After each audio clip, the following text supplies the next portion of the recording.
Hello everybody, and welcome back to the channel. A couple of weeks ago, I had somebody ask me a question. How do you know what you buy every week?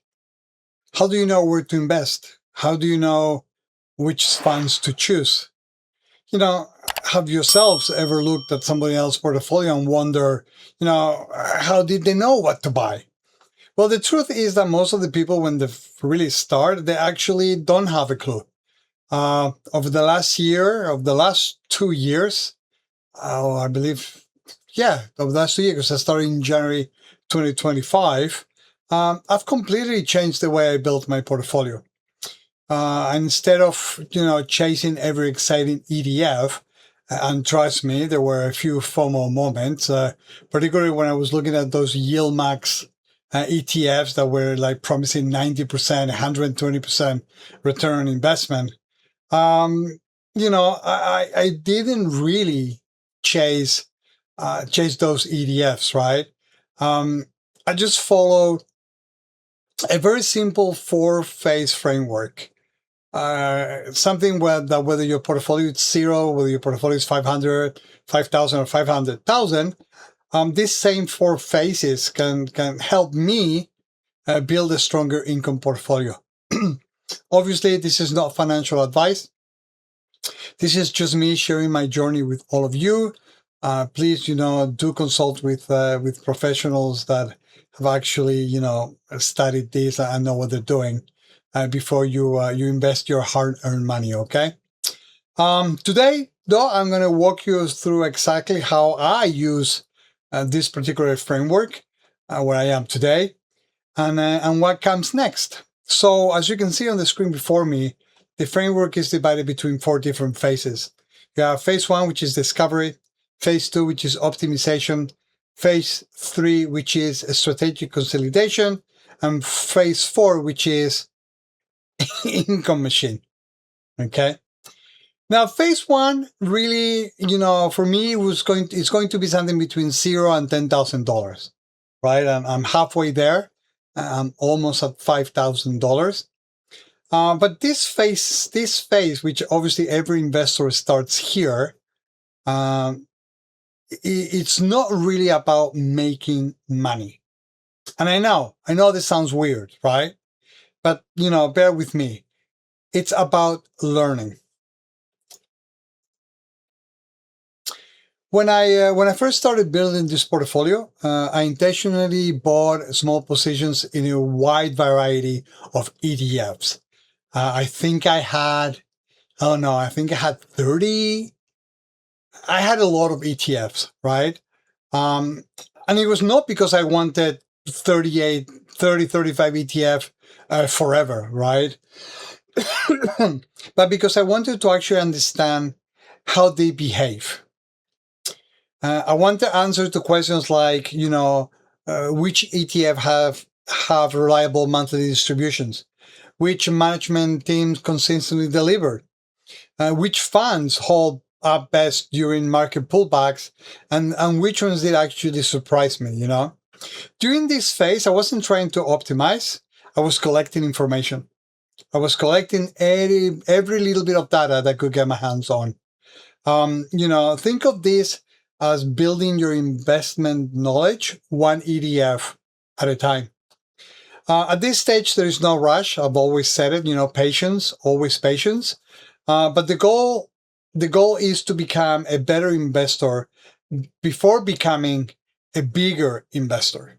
Okay. So what did I do during this phase? Well, obviously I defined my goals. I reviewed my portfolio constantly. I identified opportunities, very important. I established my baseline, and ultimately I built clarity around what I wanted to do and the next steps. The whole thing though is that once you've learned enough, right, which obviously I'm still there, then at one point it's time to stop experimenting, right? And it becomes the phase where you start investing with purpose. And this is where phase 2 optimization comes in, okay? This is where I hope to be very soon. Now, optimization doesn't mean selling and buying everything, right? It means just asking better questions.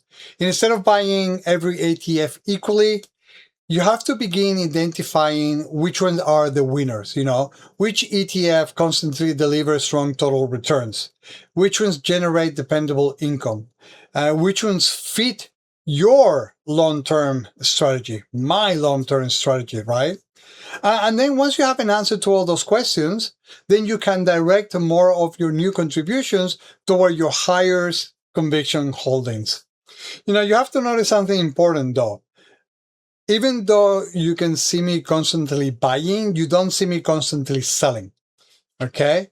Once I get to that phase, what I'm going to be doing is I'm going to be allowing new money to slowly reshape my portfolio. Hopefully, avoiding emotional decisions and letting the strongest investments naturally become my largest positions. Obviously, you're going to have, your core income builders. You're going to have your growth engine. You're going to have your diversifiers. And, you're going to be able to optimize a checklist that will allow to better invest and to better manage your portfolio. Eventually, though, some ETFs are going to start doing the same job, right? And that is when I would probably move into phase 3. Now, I forgot to say that in phase 2, you're probably looking at a range once my portfolio reach between $10,000 and $20,000. Okay. However, phase 3 starts once we reach $20,000, probably until about $50,000. Phase 3 is a strategic consolidation. Really, that's what I'm planning to do once I reach that phase.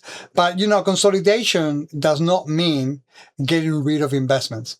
It's about simplifying.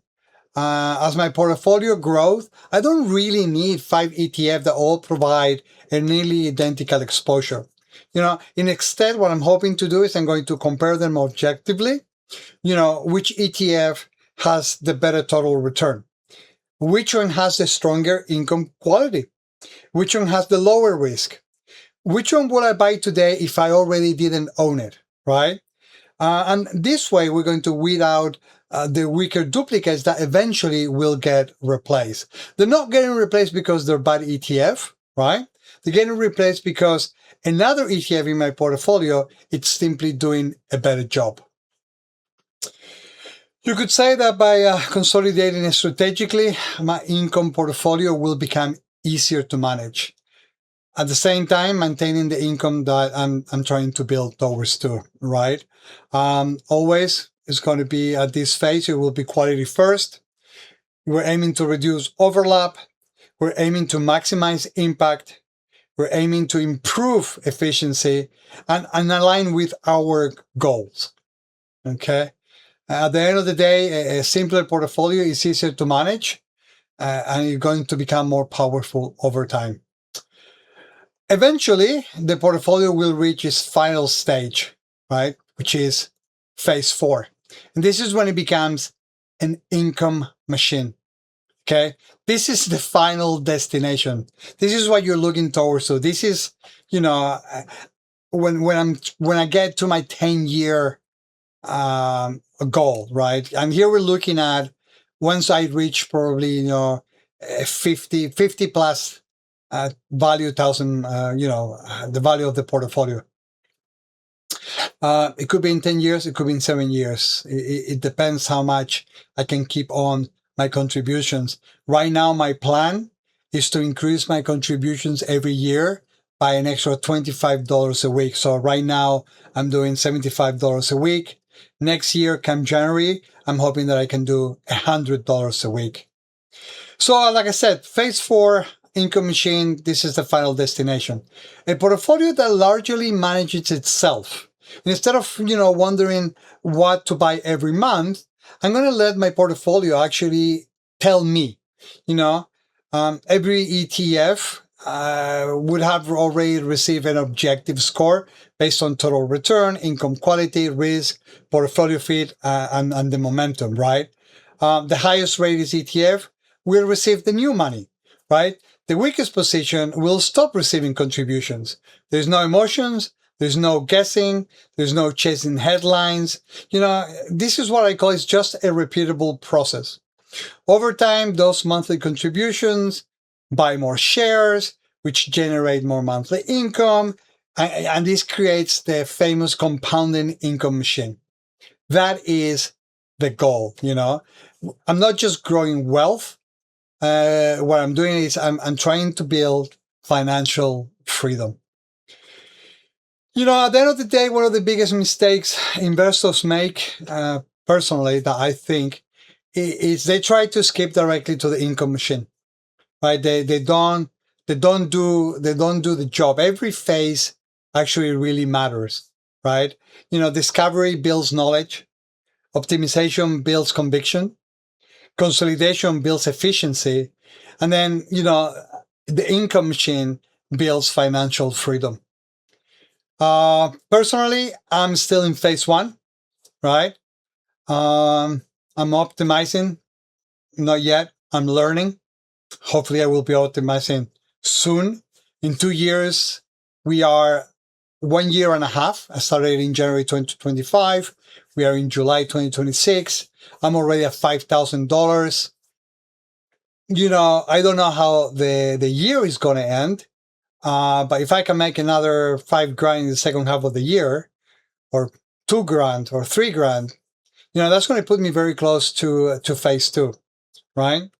Over the next few years, because this is a long journey, hopefully you get to watch how my portfolio evolves through every stage, right? If you like to follow that journey, please consider subscribing. Consider giving us a like. We are trying to reach 100 subscribers by the end of the year. Each week I do share exactly what I'm buying and how my portfolio is doing. I also share what I sell.